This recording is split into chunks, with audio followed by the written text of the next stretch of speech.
नमस्कार, मैं Kavita Kumar, Sadguru Sainath education and charitable trust की फाउंडर आज आप सबके बीच में फिर से उपस्थित हूँ हमारे यूट्यूब चैनल नारी शक्ति स्वरूपा को लेकर। जैसा कि आप सब जानते हैं कि नारी शक्ति स्वरूपा, जैसा कि नाम से ही पता है आप सबको कि नारी को हम लोग शक्ति मानते हैं। एक कुछ पंक्तियाँ भी हैं, एक सॉन्ग भी आप लोगों ने सुना होगा, कोमल है कमज़ोर नहीं, शक्ति का नाम ही नारी है। और इन्हीं पंक्तियों के बीच में मैं आपसे बात करना चाहूँगी, इन्हीं पंक्तियों को लेकर, कि औरत कभी भी कमज़ोर नहीं होती। वो इतनी ताकतवर होती है, वो एक समय में 4 से 5, 5 से 10 काम कर सकती है। सारी चीज़ों को मैनेज करना, बच्चों को, परिवार को, ऑफिस को, जो वर्किंग महिलाएं हमारी होती हैं, घर बाहर सब जगह, रिश्तेदारों को, हर तरफ हमारी बहनें जो हैं तेजी से बढ़कर अपने परिवार को, अपने घर को अच्छे से संभालती हैं, आगे बढ़ती हैं। बट कुछ बहनें जो हैं हमारी, वो आफ्टर मैरिज, शादी के बाद घर में ही रह के रह गई हैं, घर तक ही सीमित रह गई हैं। उनके अंदर बहुत सारी चीज़ें हैं, उनके अंदर बहुत सारी कला है, बहुत सारे हुनर हैं, बट वो हुनर और वो कला को वो अंदर ही दबा कर रह जाती हैं। पारिवारिक जिम्मेदारियों के कारण, घर गृहस्थी के कारण आगे नहीं बढ़ पाती हैं, और जिस वजह से हमारी जो बहनें हैं वो पीछे रह जाती हैं। तो उन्हीं बहनों के लिए, और जो बहनें हमारी ऑलरेडी कुछ कर रही हैं और आगे और बढ़ना चाहती हैं, उन बहनों को लेकर हमने ये जो चैनल नारी शक्ति स्वरूपा बनाया है। और हमारा काफ़ी समय से हम लोग इस चैनल के माध्यम से महिलाओं को आगे बढ़ने के लिए जानकारी देते रहते हैं समय समय पर।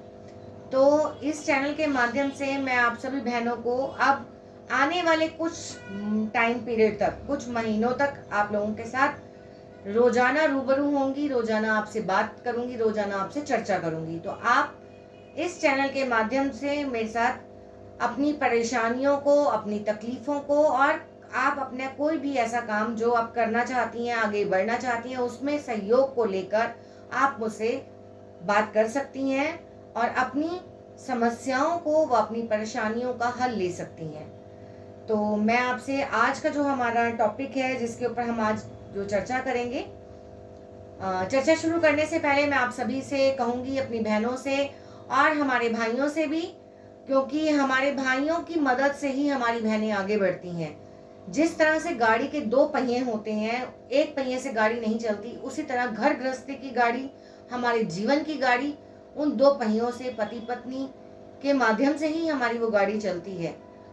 तो मैं सभी से उम्मीद करूंगी कि वो जो है मिलकर अपनी परिवार को आगे बढ़ाने में, अपनी बहनों को आगे बढ़ाने में, अपनी माताओं को आगे बढ़ाने में, अपनी वाइफ्स को आगे बढ़ाने में हमारे साथ जुड़ेंगे और सहयोग करेंगे। तो सबसे पहले आप सभी, हमारा जो चैनल है नारी शक्ति स्वरूपा, जैसा कि आप सब नाम से जानते हैं, इस चैनल को like, share and subscribe please जरूर कीजिएगा। तो आज का जो हमारा टॉपिक है, जिस पे हम लोगों ने आज चर्चा करनी है, वो टॉपिक है महिलाओं की आत्म सुरक्षा को लेकर। जैसा कि आप सब जानते हैं, आए दिन रेप के केसेस, बच्चियों पर तेजाब डाल दिया जाता है, कहीं उनके साथ गलत व्यवहार किया जाता है, ऑफिस में होती हैं, आगे प्रमोशन लेने के लिए उनके साथ उनको मेंटली, फिजिकली टॉर्चर किया जाता है, उन्हें परेशान किया जाता है, या उनको जॉब से रेस्टिकेट कर दिया जाता है, या जॉब से निकाल दिया जाता है अगर वो बॉस के साथ हाँ से हाँ नहीं मिलाती। तो ऐसी महिलाओं के लिए हम लोग यही कहेंगे कि आपने अपने आप को चुप नहीं रखना। जो अगर आप अपने आप में चुप रहोगी, आगे बढ़ने का, देखो हर एक महिला का, हर एक का अधिकार है, लेकिन अपनी काबिलियत पे अगर आप उस पोस्ट के लिए, उस जॉब के लिए एलिजिबल हैं, और आपका नाम सिर्फ बॉस को खुश करने के लिए या उसके साथ घूमने के लिए आपका नाम पीछे कर दिया गया कि आपने उसको ना कर दी, नो कर दी, तो उस नो की वजह से आपके बॉस ने आपकी तरक्की नहीं करी, आपको आगे प्रमोशन नहीं दी, और आपको निगलेक्ट कर दिया, या आपको सैलरी नहीं दी, या आपको डिस्क्वालीफाइड कर दिया, तो उस सिचुएशन में आपने चुप नहीं रहना, आपने आगे बढ़ना है और आवाज उठानी है। सबसे पहले मैं आज जो है, बहुत सारे कॉल सेंटर्स खुल गए हैं, मेरे पास बहुत सारे ऐसे केसेस आते हैं, बच्चियां आती हैं हमारे पास जो ये कहती हैं कि मैम हम जॉब करते थे, हमने 3 महीने जॉब की है, उन्होंने हमें टारगेट के लिए बोला था, हमें क्रेडिट कार्ड सेल करना था या हमें कोई लोन की फाइल को आगे अप्रोच करना था। इस तरह की जो बहुत सारे छोटे-छोटे ऑफिसेज़ लोगों ने खोले होते हैं और उसमें वो काम करती हैं, तो उनको सैलरी नहीं मिलती है।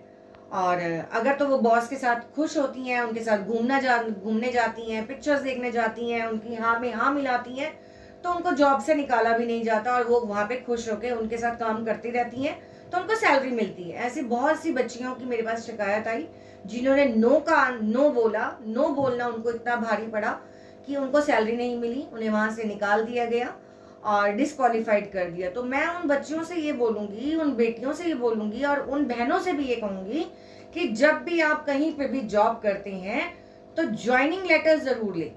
उसके अंदर सारी टर्म्स एंड कंडीशंस लिखी होती हैं। उन टर्म्स एंड कंडीशंस को पढ़ो, पढ़ के साइन करो कि उसमें क्या लिखा है, कितने तक को सैलरी दी जा रही है, क्या नाम है कंपनी का, क्या टाइमिंग रहेगा, वीकेंड पे क्या रहेगा और क्या वो टारगेट बेस है या विदाउट टारगेट है।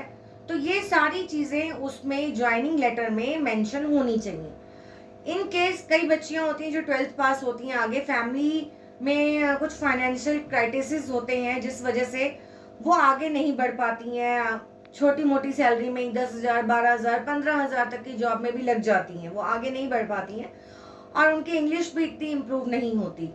तो वो बच्चियां, अगर उनको लगता है कि कुछ लेटर के अंदर कुछ ऐसी लाइंस लिखी गई हैं जो वो क्लियर नहीं कर पा रही हैं, तो वो लेटर की फोटो खींच के जो भी उनका नॉन हो, जो क्वालिफाइड हो, उससे उस लेटर की पूरी डिटेल, उसकी सारी चीजें समझ के फिर उस पर साइन करें, ताकि वो अपने पैरों पर खड़े होने से पहले एक जिस कंपनी में वो जॉब कर रही हैं और जहां वो काम करना चाह रही हैं, वो सारी जानकारी उनके पास वहां की होनी चाहिए।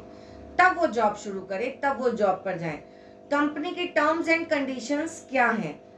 3 डेज की ट्रेनिंग है, 1 वीक की ट्रेनिंग है या 15 डेज की ट्रेनिंग पीरियड है, तो जो वो ट्रेनिंग पीरियड में पे आउट देंगे या नहीं देंगे, जितनी भी बातें हैं, वो बच्चियां वहां जाने पर सारी उनसे क्लियर करें। क्यों? क्योंकि जब कंपनी वाले आप लोगों से सारी चीजों की चर्चा करते हैं कि आपका टाइमिंग ये रहेगा, आपकी छुट्टी इस दिन रहेगी, आपने इतना काम करना है या ऐसे करना या वैसे करना, जो भी उनकी जानकारियां होती हैं वो आप लोगों को बताते हैं। तो उन चीजों को ध्यान में रखते हुए आपने भी वहां की टर्म्स एंड कंडीशंस, कंपनी की पॉलिसीज को जानना है, कंपनी की पॉलिसीज को समझकर आप लोगों ने काम करना है। तो आज का जो हमारा ये बातचीत थी वो आज इसी टॉपिक पे थी कि जॉब करने से पहले आप अपना ज्वाइनिंग लेटर जरूर लें और जब भी आप ज्वाइन करती हैं उसमें सारी कंडीशंस पढ़ें।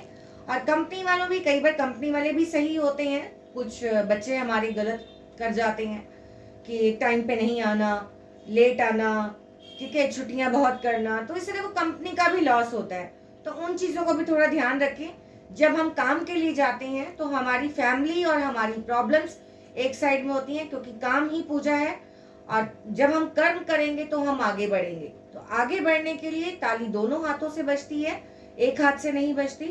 तो दोनों चीजें आपको पता होनी चाहिए कि इस आपके वार व्यवहार से ही कंपनी आगे बढ़ेगी और कंपनी की वजह से आप ग्रोथ करोगे। तो अगर आपने ग्रोथ करनी तो आप भी अपने अधिकारों को जाने और कंपनी की जो पॉलिसीज हैं उनको माने, क्योंकि ताली दोनों हाथों से बजती है, गाड़ी के पहिए दो होते हैं। तो मैं इन्हीं शब्दों के साथ धन्यवाद करूंगी आप सभी के साथ। जय भारत, वंदे मातरम, जय हिंद।